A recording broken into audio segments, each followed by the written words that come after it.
शिक्षा के क्षेत्र में आप अगर कहेंगे तो इस विधानसभा में अभी इस 5 वर्ष के अंदर में क्या कहते हैं आवासीय विद्यालय, 3 आवासीय विद्यालय इस विधानसभा क्षेत्र में बन करके 2 तो बन के तैयार हो गया है, एक अभी जो है सो काम चल रहा है और हमको लगता है कि अक्टूबर या अगस्त तक में वो भी पूरा हो जाए। यहाँ पे महिलाओं के लिए अनेक कार्यक्रम चलाए जा रहे हैं। अभी जीविका के माध्यम से जो आंगनबाड़ी केंद्र के बच्चों का पोशाक, विद्यालय के बच्चों का पोशाक बनाने का जो सरकार ने निर्णय लिया है कि जीविका की दीदियां उसको बनाएगी, यहाँ पे 3 केंद्र बनने के लिए सब कुछ रेडी हो गया है। वो 3 केंद्र लगने से महिलाओं को काफी रोजगार मिलेगा, खास करके महिलाओं के लिए। पिछले चुनाव में राजनीति उथल पुथल कुछ हुआ था,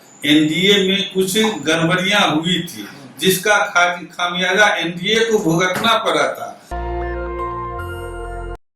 तरह के कुछ लोग होते हैं, विरोधी भी होते हैं, कुछ अपने आप को स्थापित करने के लिए भी प्रयास करते हैं। तो ऐसे में कुछ लोग ऐसे हो भी सकते हैं जो हमारे खिलाफ में आपको कुछ बता भी रहे हो, लेकिन हम कह सकते हैं कि आज के समय में भी हमें पिपरा के महान जनता से काफी स्नेह और प्रेम मिलता है। यह आपने महसूस किया हो या नहीं किया हो, मैं अपने तरफ से आपको बताना चाहता हूं। बिल्कुल, पिपरा की जनता के बीच हम रहे, आवाम के बीच हम रहे और महसूस कर सकते हैं कि प्यार और मोहब्बत जो विधायक जनप्रतिनिधि की तरफ से होना चाहिए जनता के लिए भी और जनता के वास्ते भी, इनकी तरफ से भी और उनकी तरफ से भी, वो लगातार बदस्तूर कायम है। 2020 फ्लैशबैक में लिए चलते हैं, जब कोविड का दौर आया, उसके बीच में जो चुनाव हुए बिहार में, उसके जो तमाम 243 विधानसभा क्षेत्र हैं, शायद जेडीयू के लिए दुश्वारियां कम नहीं हुई। भले ही मुख्यमंत्री नीतीश कुमार रहे, लेकिन जितने भी विधायक जीत के आए, अपने दम पे आए, क्षेत्र में जनता की बदौलत आए, जनता के आशीर्वाद के दम पे आए। पिपरा उनमें से एक रहा। लगभग 5 सालों का वक्त आने वाला है, चुनाव मुहाने पे खड़ा है और कभी भी चुनाव का ऐलान हो सकता है। लेकिन पिपरा विधानसभा क्षेत्र के लिए जनता की जो सौगातें हैं, जनता के वास्ते जो चीजें हैं, वो रुकने का नाम नहीं ले रहा है। ये कदम कहां तक रुकेंगे रामविलास रावत साहब, और जनता को बड़ी सौगात आने वाले कुछ हफ्ते, कुछ दिनों में और क्या देखने को मिलेगा? देखिए, सबसे पहले मैं आपको 2020 के चुनाव के क्रम में ले जाना चाहता हूं। जिस समय हम पिपरा से उम्मीदवार बने और वहां जाकर के चुनाव लड़ने का हमने अभियान शुरू किया, तो वहां अधिकांश क्षेत्रों में जाने से पता चला कि लोगों में खास करके सड़कों को लेकर के काफी नाराजगी थी। विधानसभा चुनाव में कई बूथ भी बहिष्कार किए गए थे सड़क नहीं बनने के कारण। और हम आपको बताना चाहते हैं कि आज तक इतनी बड़ी बड़ी सड़कें थी, मुख्य गांवों को जोड़ने वाली सड़कें थी, वो अभी नहीं बना हुआ था 2020 के चुनाव में।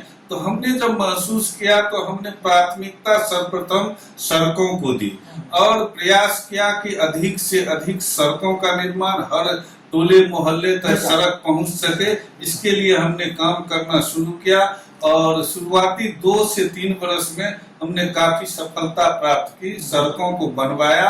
आज सड़क के मामले में नाराजगी लोगों की कम हुई है, निश्चित रूप से यह हम बता सकते हैं। लेकिन मैं कह सकता हूं कि अभी पूरे विधानसभा क्षेत्र में पिपरा में लगभग 30 के आसपास जो है सो उन्नयन, पुरानी सड़कों का उन्नयन करके चौड़ीकरण का काम करने का शुरू हो गया है।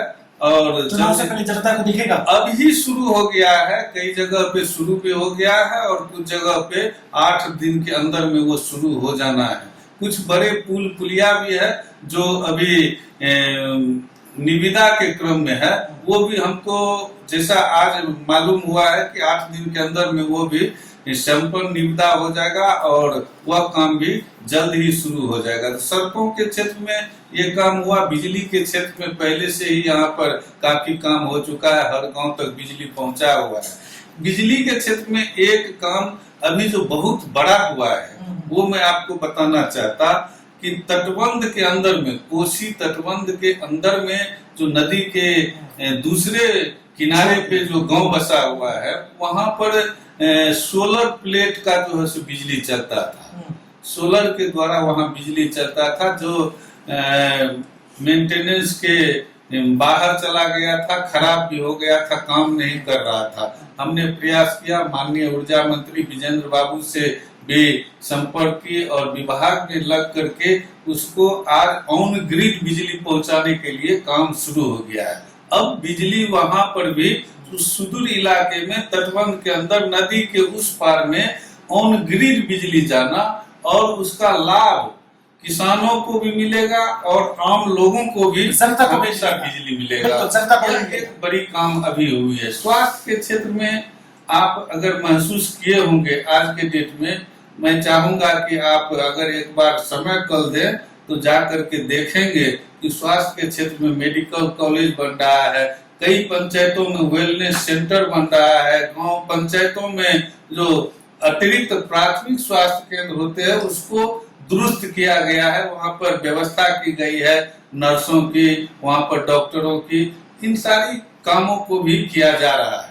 शिक्षा के क्षेत्र में आप अगर कहेंगे तो इस विधानसभा में अभी इस 5 वर्ष के अंदर में क्या कहते हैं, आवासीय विद्यालय, 3 आवासीय विद्यालय इस विधानसभा क्षेत्र में बन करके 2 तो बन के तैयार हो गया है, एक अभी जो है सो काम चल रहा है और हमको लगता है कि अक्टूबर या अगस्त तक में वो भी पूरा हो जाएगा। बिल्कुल अगस्त तक वायदे कर रहे हैं विधायक जी कि वो तमाम जो काम है वो पूरे भी हो जाएंगे।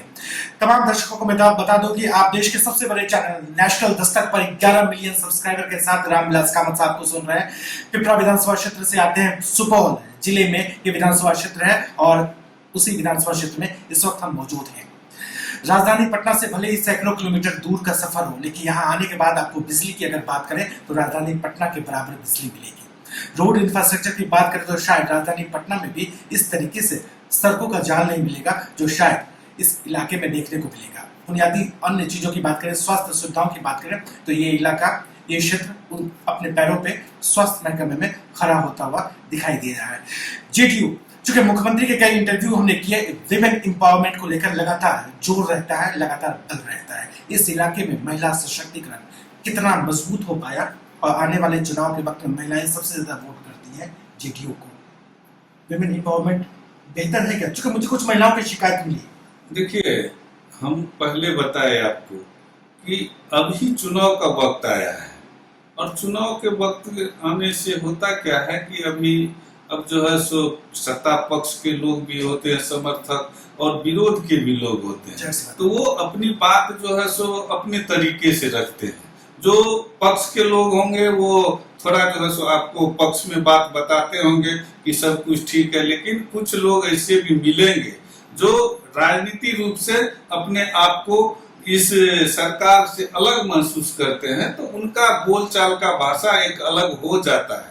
यह चुनाव का माहौल है, लेकिन आप इस बात को समझ सकते हैं कि यहाँ पे महिला सशक्तिकरण के लिए जितने भी काम किए गए हैं अविस्मरणीय है। आप महसूस नहीं करेंगे। जीविका के माध्यम से अगर आप देखेंगे, स्वास्थ्य विभाग के क्षेत्र में महिलाओं की भागीदारी देखेंगे, आप जो है सो किसी भी सरकारी नौकरी में शिक्षक के बहाली में आप देखेंगे तो महिलाओं की परसेंटेज यहाँ 60% के आसपास में होता है हर क्षेत्र में। अभी हम जो आपको कहना चाह रहे हैं कि यहाँ पे महिलाओं के लिए अनेक कार्यक्रम चलाए जा रहे हैं। अभी जीविका के माध्यम से जो आंगनबाड़ी केंद्र के बच्चों का पोशाक, विद्यालय के बच्चों का पोशाक बनाने का जो सरकार ने निर्णय लिया है कि जीविका की दीदियां उसको बनाएगी, यहाँ पे 3 केंद्र बनने के लिए सब कुछ रेडी हो गया है। वो 3 केंद्र लगने से महिलाओं को काफी रोजगार मिलेगा, खास करके महिलाओं के लिए। और आपको सुपौल में मैं बता देना चाहता हूँ, यहाँ हॉस्पिटल में चले जाइए, ब्लॉक में चले जाइए, आप कलेक्ट्रेट में चले जाइए, प्रखंड मुख्यालय में चले जाइए, सभी जगह पर महिलाओं के द्वारा, जीविका दीदियों के द्वारा रसोई घर बना करके उसको संचालित किया जा रहा है, जिसमें सैकड़ों हमारी बहनें उसमें काम करती है और उसका लाभ भी ले रही है। जीविका समूह के माध्यम से अगर आप देखेंगे तो समूह के माध्यम से यहाँ पर काफी बहुत प्रगति हुई है। मुर्गी पालन के क्षेत्र में, बकरी पालन के क्षेत्र में, मछली पालन के क्षेत्र में, यहाँ खेती करने के लिए महिलाओं को सभी सुविधा दी जा रही है और वो मजबूती से काम कर रही है। उसको आगे बढ़ा। सरकारी नौकरी में तो जो कोटा है उसको तो फुलफिल कर ही रही है, उसके कोटा पे दूसरा तो जा नहीं सकता।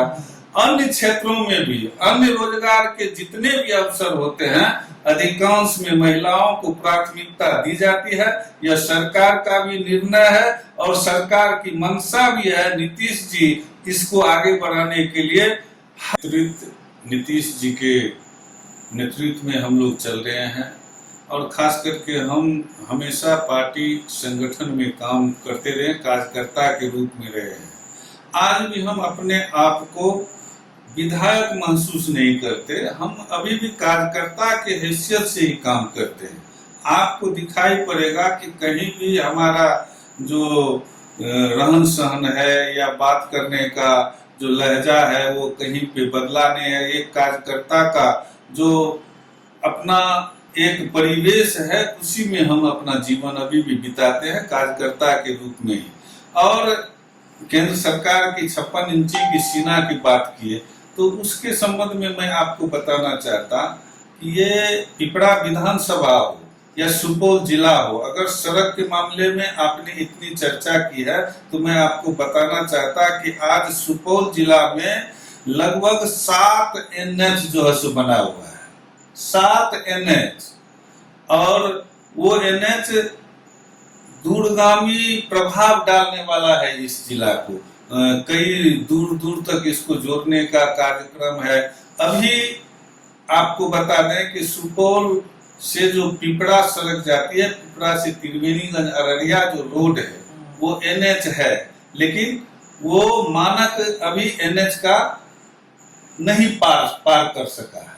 तो अभी कल के डेट में वो तय हुआ है, केंद्र सरकार ने घोषणा की है कि परसरमा से सुपौल पिपरा त्रिवेणीगंज अररिया वाला सड़क को चौड़ीकरण किया जाएगा। इसमें जो आवश्यकता है, कहीं पर अगर बाईपास बनाने की जरूरत है वो भी माननीय मुख्यमंत्री जी आए थे, उसको सैंक्शन कर चुके हैं और इसका काम भी जल्द शुरू होने वाला है। यह रोड भी चौड़ीकरण के लिए तैयार है, सब कुछ इसका हो गया है। आज के अखबार में आप देखे भी होंगे 1200 करोड़ की लागत से यह सड़क बनने जा रही है।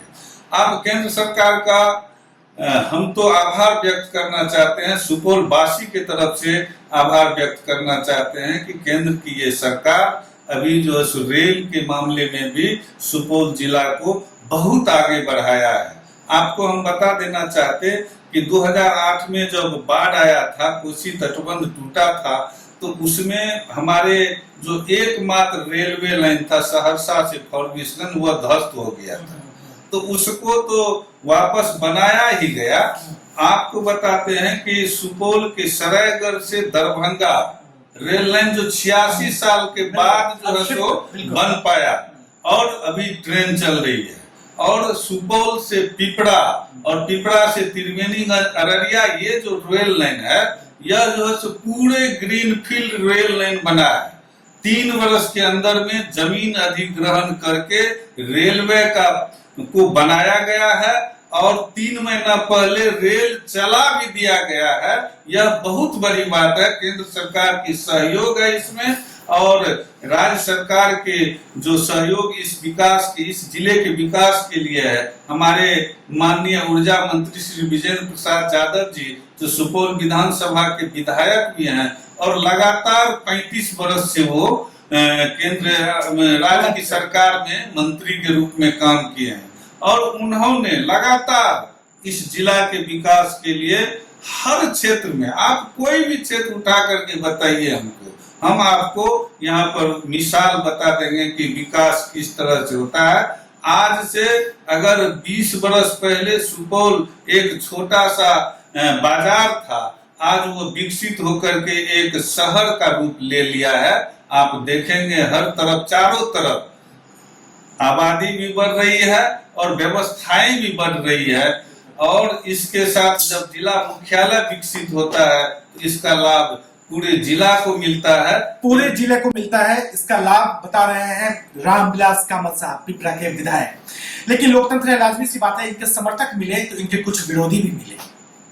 विरोधियों की तरफ से कुछ सवाल ऐसे मिले कि सर जरूर ये सवाल पूछिएगा, विधायक जी क्या जवाब देते हैं। लोगों ने कहा कि 56 इंच का सीना तो दिखता है, नीतीश जी का 56 इंच का सीना इस बार के चुनाव में दिखेगा क्या? इसमें आपको नहीं कहने का क्या सवाल है? आज के डेट में अगर साल भर का आप आंकड़ा उठा करके देखिए, नीतीश जी जिस तत्परता और तन्मयता से पूरे राज्य का भ्रमण कर रहे हैं, आज भी अभी भी देखते होंगे प्रत्येक दिन, चाहे धूप हो चाहे बरसात हो, वो किसी न किसी योजनाओं का निरीक्षण करते हैं, शिलान्यास करते हैं, उद्घाटन करते हैं। अपने मिशन में वो संपूर्ण रूप से लगे हुए हैं। लोगों का काम है कहना, लेकिन नीतीश जी का काम है अपने काम में लगे रहना। विधायक जी चलते चलते मेरा छोटा सा सवाल था, 56 इंच का सीना मतलब जेडीयू जो तीसरे नंबर की पार्टी थी इस बार के विधानसभा चुनाव में, वो पहले नंबर की पार्टी बन पाएगी? एक बात तो आप भी महसूस कर रहे होंगे कि पिछले चुनाव में राजनीति उथल पुथल कुछ हुआ था, एनडीए में कुछ गड़बड़ियां हुई थी, जिसका खामियाजा एनडीए को भुगतना पड़ा था। सरकार हमने बनाई 128 के आंकड़े से, 128 के आंकड़े से हमने सरकार बनाई थी, लेकिन इस बार जो है सो समय बदला हुआ है और एनडीए का जो गठबंधन है वो मजबूती के साथ काम कर रहा है। और सबों का एक ही नारा है कि इस बार 2025 225 को पार करना है और 25 से 30 फिर से नीतीश। इसको कोई इस बार हिला नहीं सकता। एनडीए का जो है यह जो इस बार का कार्यक्रम है मजबूती के साथ दिखाई भी पड़ रहा है और उस पर काम भी हो रहा है।